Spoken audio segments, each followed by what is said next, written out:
Club ফুটবলে টাকার খেলা বছর মাস এমনকি সপ্তাহের হিসাব কষলেও দেখা যাবে লাখ লাখ টাকা পকেটে পুড়ছেন ফুটবলাররা। ইউরোপ ছেড়ে যুক্তরাষ্ট্রে পাড়ি জমালেও ব্যাংক ব্যালেন্সে কোনো ঘাটতি নেই লিওনেল মেসির। সম্প্রতি ইন্টার মায়ামির সঙ্গে ২০২৮ সাল পর্যন্ত চুক্তির মেয়াদ বাড়িয়েছেন। তবে আর্জেন্টিনিয়ান সুপারস্টারের নতুন চুক্তির ক্লজ গোপন রেখেছে মেজর লিগ সকারের ক্লাবটি। যদিও এটুকু জানা গেছে যে ২.৫ বছরের কন্ট্রাক্টে ১৫০ মিলিয়ন পাউন্ড পাবেন মেসি, যেটার মধ্যে থাকবে অবসরের পর ক্লাবের ইকুইটি পাবার বিষয়টিও। বাৎসরিক বেস স্যালারি ১২ মিলিয়ন। এবছর মোট আয় করবেন $২ কোটি বেশি। নির্ধারিত সময় ১ অক্টোবরের পরে হওয়ায় নিউ কন্ট্রাক্টের বিষয়টি নিবন্ধিত হয়নি। তবে এলএম টেনি যে থাকছেন MLS এর সর্বোচ্চ পারিশ্রমিক পাওয়া প্লেয়ার তা আর বলার অপেক্ষা রাখে না।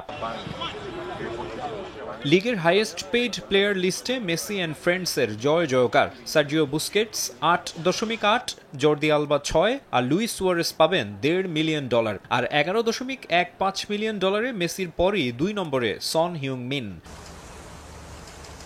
এদিকে লা লিগার সর্বোচ্চ পারিশ্রমিকের তালিকায় শীর্ষে মেসির সাবেক সতীর্থ কিলিয়ান এমবাপে। রিয়াল মাদ্রিদ থেকে সপ্তাহে ৬ লাখ পাউন্ডের বেশি আয় করেন ফরাসি বিশ্ব চ্যাম্পিয়ন তারকা। এমবাপ্পের পরই আছেন রিয়ালের আরেক star David Alaba. Austrian centre back পান প্রায় ৪.৫ লাখ পাউন্ড। তার সতীর্থ ব্রাজিলিয়ান তারকা ভিনিসিয়াস জুনিয়রের মান্থলি ইনকামও ৪ লাখ পাউন্ডের বেশি।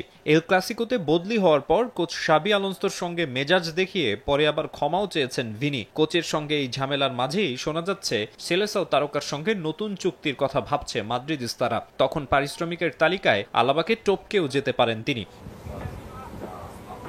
লা লিগায় চলতি বছরের হাইয়েস্ট পেইড প্লেয়ারের লিস্টে শীর্ষ ২০-এর ১১ জনই রিয়াল মাদ্রিদের। আছেন জুড বেলিংহ্যাম, রদ্রিগো রাও।